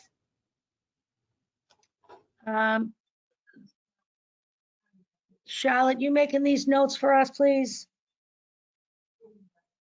Madam Chair, I am taking minutes, but we will also have the recording if there's any finely detailed items that we need to review again. Okay. And Sarah, you're still in the background here, taking your notes as well? Yes, Madam Chair. I invite you to speak up if you have something you'd like to say to us. I think I'm good for now. If it pleases Okay. the board to have a fully updated staff report that does a separate full analysis of the new plans, I can certainly do that for the next meeting. Thank you. I appreciate that. Thank you so much. Sure. Okay, who's got the hand up? Ann Fullerton, I believe. Yes, there you go. Yeah. So I just wanted to follow up Ann Brockelman's comments with a note about, I think that the team adding the red outline to the section of the proposal showing what could be proposed as of right, with the exception of the retaining feature, is something we should all keep in mind. For this property to be developable beyond its current footprint, which any ownership is going to want to do, it's going to require some specialized site calculations. And I think that there has been a bit of sight lost in that while the property is not, quote, as of right, and it's requiring a handful of variances, which I really appreciate the team bringing down the quantity, because I think that that was a huge issue. I think that the neighborhood also would not benefit from a 20-foot or larger retaining feature to accommodate a parcel or development that is 3 stories tall on top of it. And I wouldn't want to be a neighbor to that. So I certainly just want to remind everybody of what the alternative could have been. And I would guess that the properties that currently do have large retaining features, the older properties with larger retaining features, I'm sure a lot of the abutters wish that wasn't their view. So there are trade-offs for this site, and there will absolutely inevitably be some sort of trade-offs. I do feel that the development team has worked hard to listen, and I appreciate that a lot, because I think they've done a lot of subtle manipulations to try to make the project more palatable. Inevitably, it is going to be larger than most of the parcels surrounding it, because it is a larger parcel. The allowable square footage on it is larger. So I think we just need to remember the framework for this property, and what is possible versus what is being requested.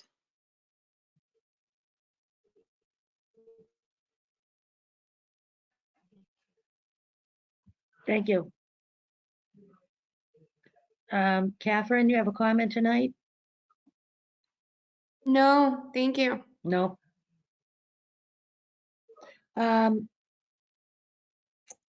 It doesn't sound like we're ready to vote tonight, nor does it sound like, I don't even know if I should say this, but it doesn't sound like it would be approved tonight. So I think we should get a nice new updated staff report, the plans, everything that we have that you gentlemen have presented to us very nicely tonight. Put it all together in a nice, clean, fresh package for us to all look at. Is that what the board's looking for, is what I'm saying? Let them put their package together, let the staff get it all together so we can look at it and then make a decision of any more improvements, or if you're willing to go with it. Am I hearing you? Do I hear nods? Do I see anything from you folks? Yes, Ann Fullerton. Madam Chair, I guess what I heard Ann Brockelman say is she's hoping the staff could look at the project with fresh eyes and review their report with fresh eyes. Am I incorrect in my? No, that's correct. And I think when we make a decision, we have to go through each variance, right? And I think I would want to state clearly to the public, in some cases, we agree with this variance because it lowers the building height on Eastman Street, which is, a good thing. Or So I think that should be very clear as a matter of public record.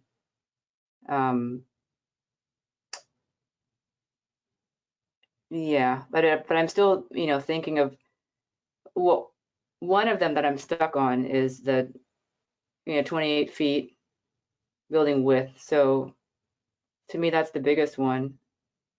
Mhm. So it would be a 28-foot building. So one of those massing, one of those volumes, but on a plinth tall, right? Just like putting a triple decker or building a plinth out for it. So, that's still what I'm thinking. Is that the allowable by variance? Because we saw parts of it, sides and parts of the building, but not the overall volume of what's allowable. So that's what I'm Okay. trying to imagine in my head, and then weighing that against what's being proposed. Because the red lines are still one-dimensional, right? Even though some of it's very clear case of, yes, we would not like it to be as tall.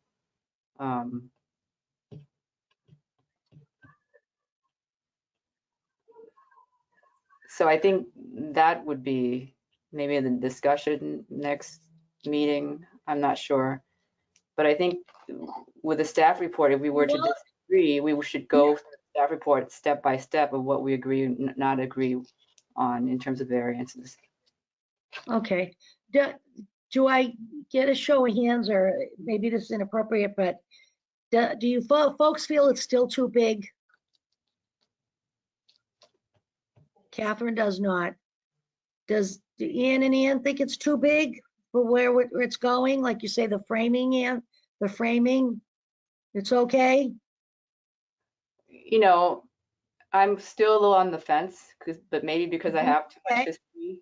But I also think that the stark white rendering does not help. I don't know if it's siding, if it's wood siding or metal panels. I think all that also helps us understand how the building will be experienced. I think that's important, Ian. I'm glad you brought that up, because when I'm looking at it, it's a different style and design than what's around it. So if there's some way of not really making it stick out, I mean, lots of times we've approved some program buildings, and then all of a sudden you go down the street one day and it's all done, and we're like, oh my God, it's too big, it's so large.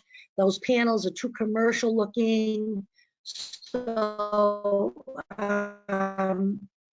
I would love, I hope Mr. Dash and the team there, you're making your little notes, because these will all contribute to a positive outcome. That's why I want you to voice your opinions now for these folks. You don't want them back and forth. Speak up now. Let them know when they go away from this that they, what they can fix to even make it better. They don't know if we don't tell them. And they don't know if they don't really hear the whole story from the neighbors. It's been going on for a long time. We know that. I've been on it since way back. Ann Fullerton, please. Well, zoning. Ann Fullerton? Yes, Madam Chair, thank you. Zoning does not typically dictate siding and aesthetic relationships of siding. No. And I feel like that I understand your comment about the white box model, but I'm worried that having them assign finishes is going to open another can of worms that we don't want to enforce. That's not in our purview typically. We're not in a preservation zone. It shouldn't be in our purview. So that's my worry. And it also worries me that with material lead times right now, that they could promise something they can't deliver. So I just feel like it's making that piece of the approvals more complicated. Mm-hmm. I appreciate you bringing that up, because that's something else that's relatively new to us, the way we're handling variances at the beginning of the process, so to speak. And there are a lot of things that we used to be able to address or speak to. And I, for one, and I just did it, forget that certain things are not in our purview right now. And that's for the planning board and other heads of making these decisions to vote on. So you're right. And why open another can of worms? I'm sorry. And I know where you're coming, Ian Brockelman, I know where you're coming from because I piggybacked right on what you were saying. Catherine Garavaglia has got her hand up. Yes, ma'am. So Madam Clerk, I feel that in our last meeting, we addressed a lot of our concerns, and that Attorney Dash and the rest of the team put together a slideshow of every variance that was requested and said it was either no longer needed or here are the ones that are left. And we have a very short list of them. I'm not aware that we are bound by the staff memo, even if we don't care for what it says or disagree with it. And to your point of we should let them know specifically what we're looking to have changed here, I don't know that we've heard anything other than we don't like the 28-foot width of one of the units. Possibly, we're not entirely sure about it. Do we have any other specific questions for them to address? Or is that the one concern? That's what I'm asking. And you said you had no other concerns. You were all set. No, I think the lot is tricky. I think the setbacks are terrible due to a jut out in the property that's beyond their control. They've built it down. They've made it lower than what's required. I'm not sure that if they make it any less in width, they're going to come into more problems with the habitable area variance. So we can't keep squeezing and then have another issue pop up. No, but if the project is too big for that spot, then then the project's not going to happen. They have to change now as opposed to just getting shot down and refused. And I guess the That's counterpoint to that is what is allowed by right would be substantially larger, and it appears to be a greater hardship on the neighbors than what we've been presented. And maybe it doesn't fit all the ideals, but maybe it's there. So maybe we just need to give a clear direction if we're not ready to vote about what exactly we want to see to be short before we can vote. Okay. So where would you start? What would you like to, what do you want them to walk away with tonight from your perspective? I'm ready. So I don't know that I'm best to answer that question. Oh, all right. So you're ready to accept it as presented this evening? Yes. And would you have any conditions that you'd want to add? I like the new plans that were presented. I would rely on our two architect members to say if they need more specific plans than what we were shown today. But from my viewpoint, those seem to resolve most of the questions. All right, thank you. Ann Fullerton, how do you feel tonight? Do you want to see a more condensed staff report brought up to date with the plans and everything? I do. For another time? I Okay. think that Ann Brockman's point about the staff reviewing each variance based on whether or not they believe it is something that would benefit the neighbors versus just conforming to the zoning for this unique condition would be helpful. It would also give some credence to acknowledging the fact that the proponents have worked to try to mitigate the amount of variances and acknowledge the changes they have made. Generally, I don't have any other requests or conditions. I think that the applicants have worked hard to work around what is a really tough challenge. All right, thank you. Madam So, Chair. who's that? I'm sorry, it's Sarah White coming in from the ether here. Okay, Sarah, welcome.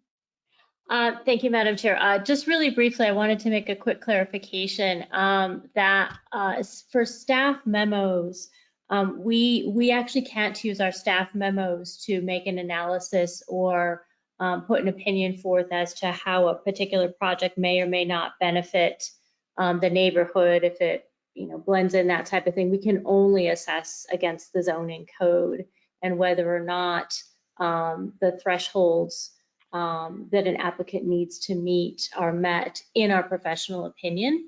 And to Catherine's, I think it was sort of a question before, but no, our staff memos are supplements and are essentially comments, just the way you would take public comment.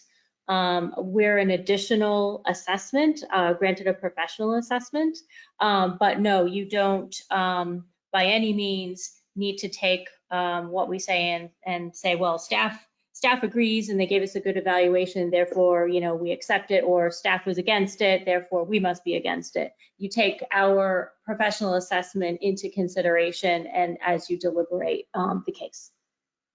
Great, I appreciate that. And what you've just said is right on the first two paragraphs of the staff report of December 15th. And I think you folks usually put that in there.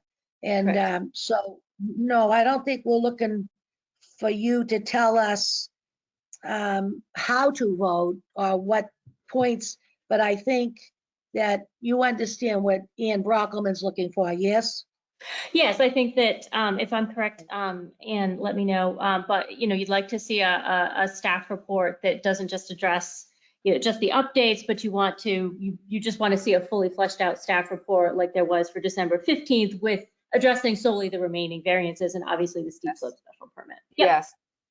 Yes, I agree. I think, Sarah, you get my point. It just seemed like the supplement plus the first really long report with 22 variants no longer reflects where the project is, whether or not we agree with you or however editorial it is. Sometimes they are, sometimes they're not so editorial. That's fine, but I just feel like there is a slight disconnect between what the project is requesting now and the report itself. So as a matter of public record, I think it just needs to be cleaned up. Sure, yeah, and we can definitely do that for the next time. Yeah, as opposed to a supplement, another supplement, another supplement. But I have one more point to make, Madam Chair. I'm not sure, I think my point is that I'm not sure, I think, Catherine, you said that what they can build is much bigger. I don't think that's true. I think when we view each elevation, that's, or each plan, each specific variance in a more discrete way, it appears so. But when everything put together, the volume of the mass overall, I don't know if it's necessarily true that if it's by right, it's bigger than what they have. That's my core question. Because if you have to comply with 25-foot, 28-foot width, period, you have a smaller building, right? One volume, 28 feet instead of 2. I think to me that's the trickiest variance for me. And then you go higher, a bit higher in front, you don't ask for those variances. So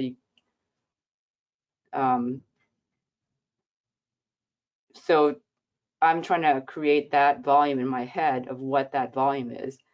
But my point is that maybe it's not economically viable to build a small cottage would conform, right? It's not that it would be bigger. We didn't allow this, but that's probably not viable. So I just wanted to make sure that that was the point.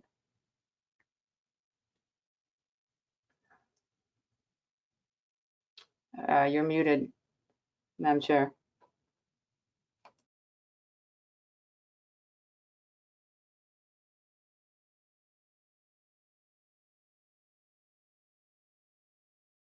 Is that better?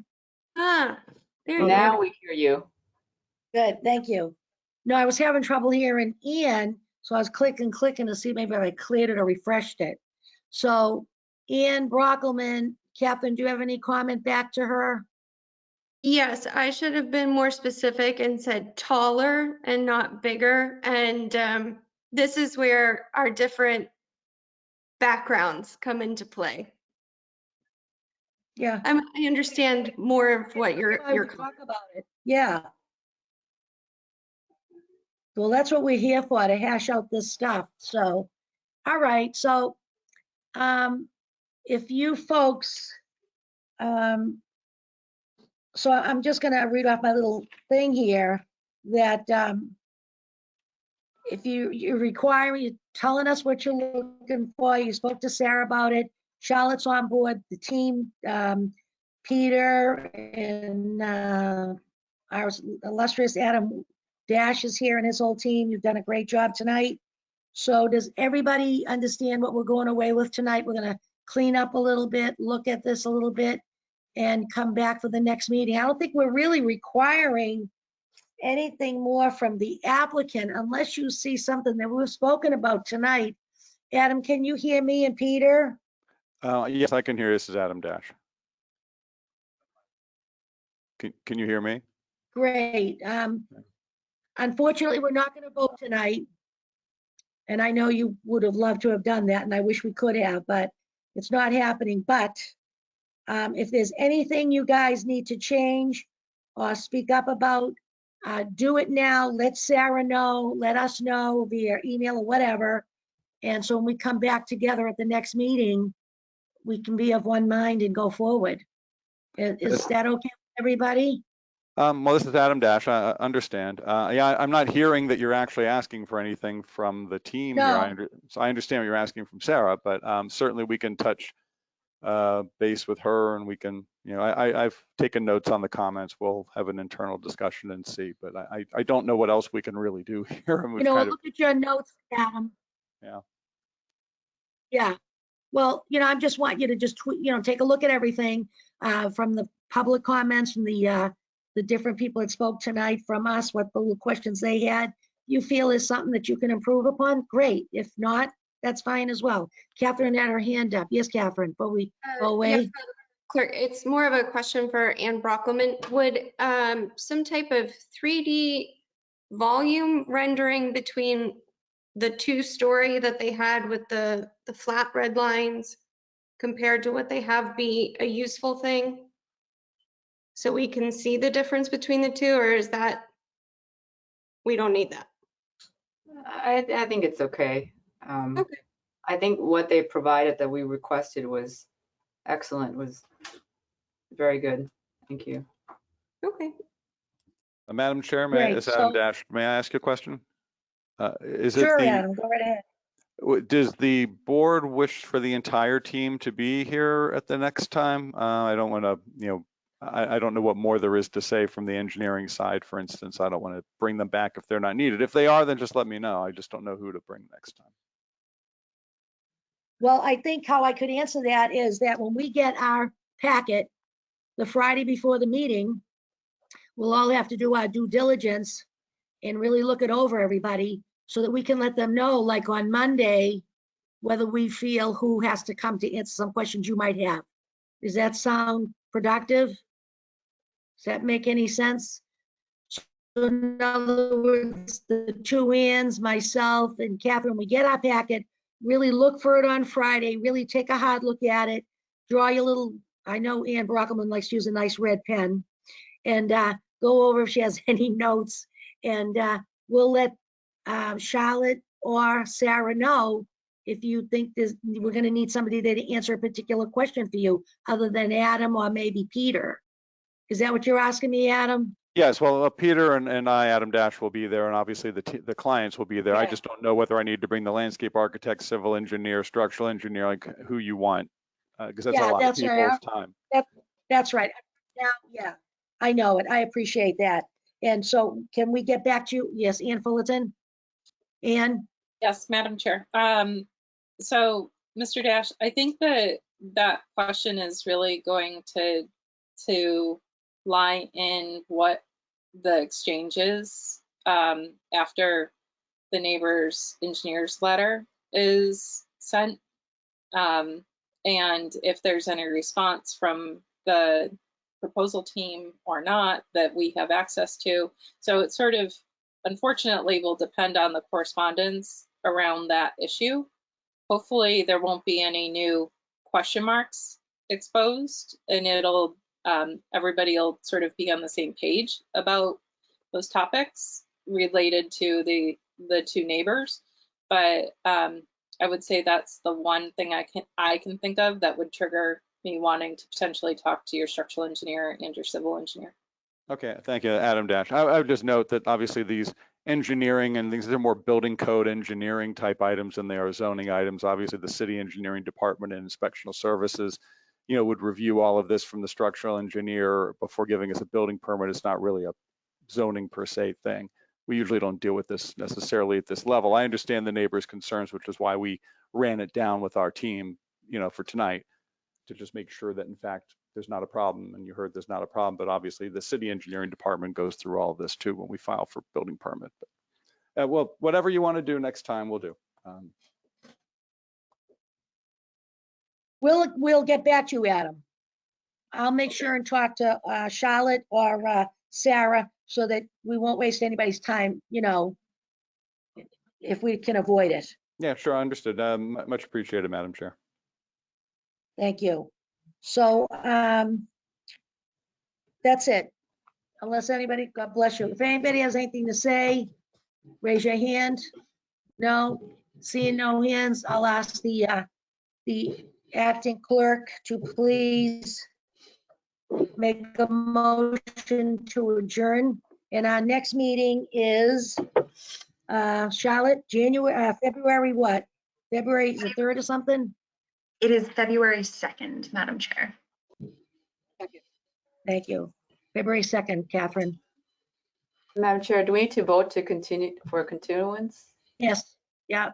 Hello, thank you. Could I have a motion to continue, please? Well, that's what I'm asking about. That's what I'm saying. We're gonna have a motion made by the clerk to continue this till February 2nd. Isn't that what I just said? Is that what okay, good. Catherine, please. Madam Clerk, I make a motion to continue 21 Eastman Road, PZ 2021-121 to February 3rd. All right. Second. February 2nd. Charlotte, yeah. Do I have a second, please? Second. Seconded by the two hands. Let me see. I'm gonna look at one thing here. 1, 2. Yeah, it is the second. Good. Okay. Seconded by the two hands. All in favor. We'll go around. Ann Fullerton. Aye. Catherine Garavaglia. Aye. And I've been doing so well. Ann Brockelman. Aye. And Susan Fontano, aye. Let the record show, all attending board members voted in the affirmative, and we'll see Mr. Dash and his team on February 2nd. Good luck, guys. Thank you for all your cooperation. Thank you and good night. The agenda here, I don't believe we have any more business. Does anybody have anything they want to bring up? No? Okay. So seeing none, we'll close the meeting. Could I please have a motion from the clerk? Madam Chair, I make a motion to adjourn the meeting. Second. Seconded by Ann Brockelman. Was that a B? All in favor say aye. Ann Fullerton. Aye. Catherine Garavaglia. Aye. Ann Brockelman. Aye. And Susan Fontano, aye. Thank you, ladies. Good night. Good luck, Catherine. Talk to you tomorrow. Aye. I'll give you a buzz. Good night, everybody. Thank you. Thank you, ladies. Good night. Thank you on the back up there, Charlotte and Sarah White. Thank you, ladies. Have a good night, everyone. Thank you.